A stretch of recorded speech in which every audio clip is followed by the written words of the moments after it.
It's a pleasure and honor to be here today to share a little bit about the work that we have done as well as the research that we have done in this specific field.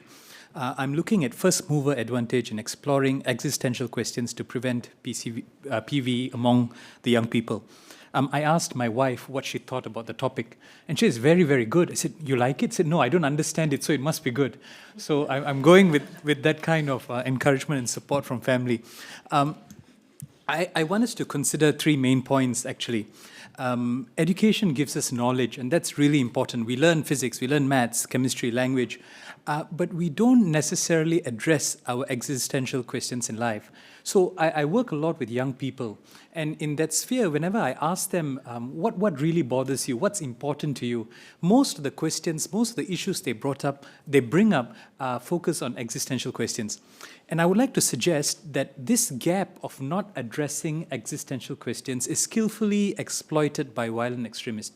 And in my engagements with young people who unfortunately have been radicalized, oftentimes they tell me how this group, whether online, whether virtual or otherwise, were able to speak to their hearts and address these questions that they had. And what I would like to lobby for is to get us to rethink and to consider education as the sphere, as the environment to address existential questions among the young people. One of the things that I'm working on is looking at significance, the pursuit of significance, and trying to see how much does that play a role in the radicalization pathways of young people as well as adults. And many, many times I have young people telling me that, look, they were searching for meaning. It was not that they went into violent extremism because of the ideology, but rather it was because they felt that they lacked something in their lives, and this thing sort of addressed that need that they had, and they joined. And I thought that's very powerful here. So very quickly, how do violent extremists entice our young people? And I think regardless of the ideology, whether they're religious-based or otherwise, they go with these three steps, particularly in my part of the world. Number one, they focus on the fact that there are injustices occurring all around the world. So this is where they go and show young people that, look at what's happening in this part of the world, in that part of the world. People are suffering. And then they move on to the next step, which is, what are you doing sitting down there? What is your step going to be? How are you going to make sure that this problem doesn't persist and continue? And then they go to the third step, which is violence is the only response. Of course, they don't call it violence, they call it different ways, but different words. But what they're suggesting is, look, words alone cannot solve the situation. What you need to do is you need to do something, and that something is to take up arms, for example. So the key takeaways that we get from this is, number one, violence is the only way. And again, it's so frightening as well as sad to know that young people come to me and the words they use are exactly verbatim taken from online places of where extremists are suggesting that there's no other choice but to resort to arms. So they're getting that input from them. And then, of course, violent extremists constantly go and put out the idea that whatever we're doing for the people. This is not what we want to do. We don't have any vested interest in this. We are doing it for the people. And lastly, we have no choice. So I find this narrative more with the conversations I have with young people rather than the content from violent extremists. So violent, as Sir, you mentioned, it's all about communications, and violent extremists have been able to communicate this idea so well with our young people that they seem to resonate and reverberate and even disseminate that far more than the violent extremists themselves, simply because of numbers. So how do violent extremists do this? They simplify complicated issues.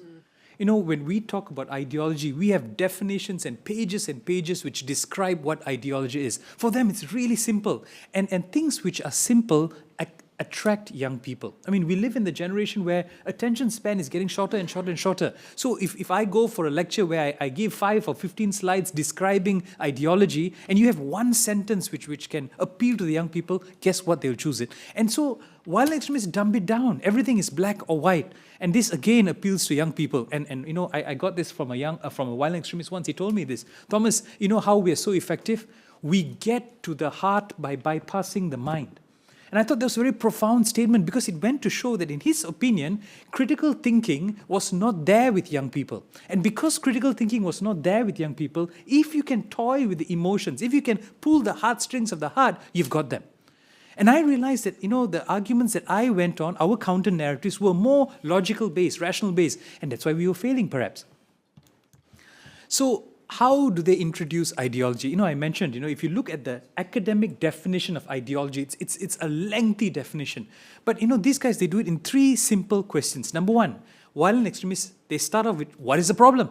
Very simple. What is the problem? And they define the problem for you. It's inequality between classes, injustice against a minority race, something like that. It's very simple. This is the problem. Then they go to the next step. Who is responsible for the problem? These are the guys. It's the Americans, it's the Jews, it's the Muslims, it's the Asians. They identify the target group and says, look, all your problems which we described at the first phase, these guys are responsible for it. And then they go to the third phase, which is, how do you solve the problem? Violent extremism. Of course, they do not call it violent extremism. They say, look, take up arms. This is the only way that we're going to address the problem, by actually doing something to those who caused the problem. It's extremely simple and extremely effective and extremely appealing. So violent extremists use existential questions to connect with our young people. And what are these existential questions? What is the meaning of life? How do I gain significance in this life of mine? Why am I here? Where will I go when I die? I remember very vividly as a young boy asking my father, what is the purpose of life? And the look that he gave me, I realized straight away, if I continue with that line of questioning, my life would end. I come from a family where my father would not tolerate such things. He says, look, you're a young person, you study, and that's it. That's it. It's young person, student, study. That's all. But now with our young people, with my own children, I can't do that anymore. They ask these questions. And as teachers, right, what we do, we tell them, look, the physics examination is on this date. Let's concentrate on that. Let's work on your sports. Let's work on your academic abilities. Teachers, schools, curriculum, they don't have time to address this kind of questions.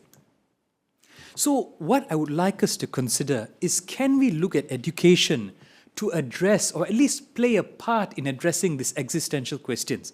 That means our teachers, the syllabus itself and the curriculum. That means it's not just what happens in the classroom, but the curriculum of the corridor, what happens outside the classroom. There is some effort to actually address these existential questions.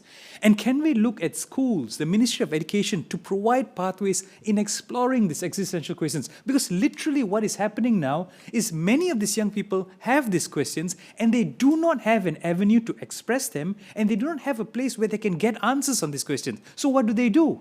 They look for people who then can provide these answers. And we find that violent extremists do it in such an appealing manner.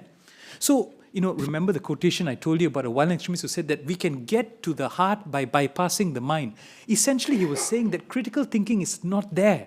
And one of the things that we can look at is whether we can teach critical thinking to examine violent extremist existential narratives. So we know that these existential narratives are provided by violent extremists, but can we also teach our young people to think critically? That should they hear this narrative given by violent extremists, it allows them not just to debunk, but to think about it and see the logic behind it, the rationale behind it. So what are the advantages of what I'm advocating? The coverage of education enriching our youth. Carrie was speaking about how 90% of young people in some way or another are reached by educational facilities. So in most countries, it's either the health system or the education system which is able to reach most of our young people, in most cases. And I'm saying that's already in place. We have the network, we have the institutions, we have the people already there connecting with our young people. Of course, I do admit we don't have the resources and skill set at this point, but at least we have that point of contact. Then the second advantage is this, as I mentioned, there are already teachers and guides who are working with these young people. There is some sort of relationship going on. And of course, we have the first mover advantage, which is a very profound, important, significant advantage. Because you see, for violent extremists, they don't have that advantage. They rely on the internet to reach the young person at one point of his life. But we already have that advantage because the young people are most of them are already going to schools. So we have that advantage. And it's continuous and sustainable because we start off with our young people in kindergarten, followed by primary school, followed by secondary school with the possibility of tertiary education. So it's not just a one-off touch point. It's a continuous thing, maybe from 10 to up to 12 years. And that's a huge advantage we have. And of course, we can address existential questions, providing the foundation for a more balanced and comprehensive education. We are bringing forth the idea that it's not just about the knowledge that we receive from the subjects, But education system, since it's a point of educating, perhaps to look into, because that's the mandate and the remit of Ministry of Education, to educate. So why not consider existential questions as part of this syllabus? Now, there are disadvantages. There is sensitivity in addressing existential questions. In many places and communities, parents may not like the fact that the school is addressing these questions, and that's a real challenge that we have. There's a possibility of existential questions going beyond the scope of traditional education. So teachers, they say, look, I am trained to teach languages. I'm not trained to go and do this, and that's not what I signed up for. Of course, there's a possibility of EQ, existential questions, being hijacked by entities with vested interests. That's always there. What is the purpose of your life? Your purpose is to serve the government, is to serve the authority. So there is that possibility, and that many times has happened. But we would go with the idea, don't throw the baby with the bathwater. Because there are people who have exploited it, does not mean the system, the whole idea is bad. We can strain an already overburdened education system. So in many places, there's not enough teachers, there's not enough money, there's not enough resources, there's not enough time, there's not enough classrooms. And to these educators, if you tell them, look, I want to ask you to teach them what is the purpose and meaning of life, you're going to get a backlash from them. And of course, teachers are unwilling, apprehensive, untrained to address existential questions. Many of them say, look, I don't want to take the responsibility of teaching this issue. It's a security-based issue. I don't want to get involved in this. And it's not because they're not dedicated or committed, but rather they say, this is beyond my expertise. So moving forward, what can we do? We need a needs analysis on addressing existential questions among the young people. It's not the same. Different places where I've gone, depending on whether they're rural, whether they're urban, whether they actually have a problem with violent extremism, the existential questions vary. So we need to understand which existential questions resonate with which group of people at different levels. We need to evaluate the current education system's ability to address existential questions.